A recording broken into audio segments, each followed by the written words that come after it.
Gill.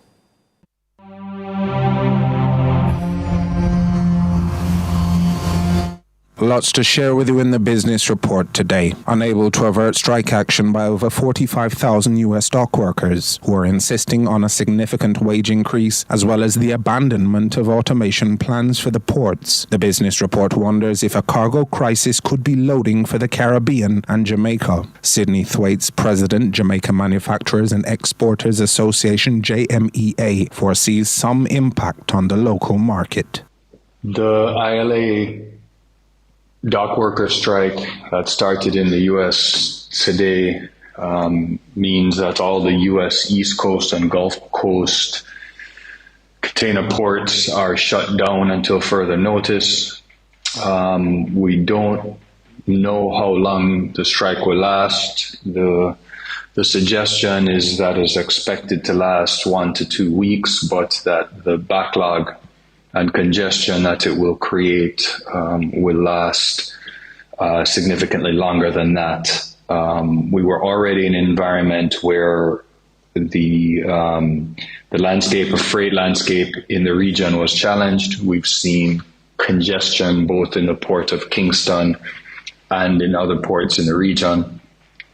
And this is certainly going to make that significantly worse. Mr. Thwaites adds that any business that relies on raw materials coming out of those ports or who export to those ports will now be unable to do so or face increased costs to ship to other ports or use air freight. He admitted to concerns surrounding its potential impact on the thinking of the central bank should the strike action be prolonged. We've already seen inflation uptick a little bit because of Hurricane Beryl.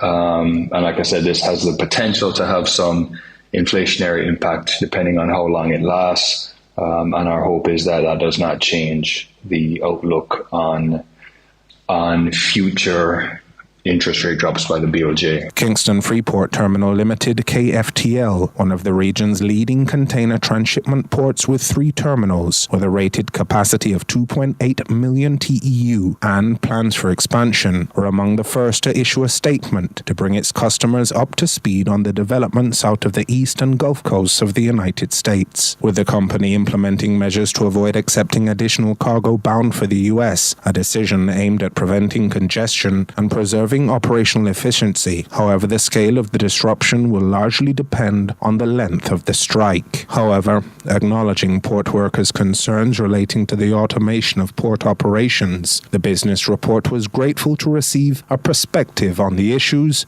from Jędrzej Mierzewski, CEO of Kingston Freeport Terminal, as it relates to Jamaica's own aspirations in that regard. First of all, it is important to emphasize that automation does not exist for its own sake.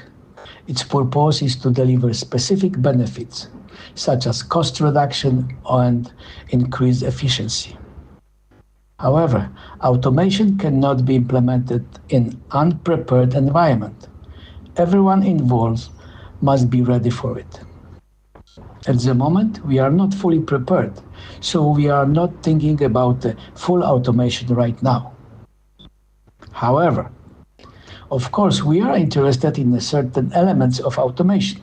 I'm talking about such elements that will increase work safety, such as anti-collision system, improving working conditions, such as support for our heavy equipment operators, or optimize equipment utilization and work planning. The KFTL CEO says that workers and by extension the customers of the company are currently benefiting from some of those advances.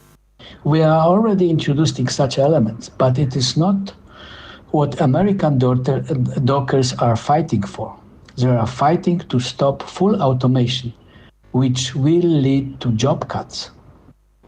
We at KFTL are still hiring and will continue to hire employees because we are expecting a record transshipment this year. And that was your business report. I'm Joel Crossgill.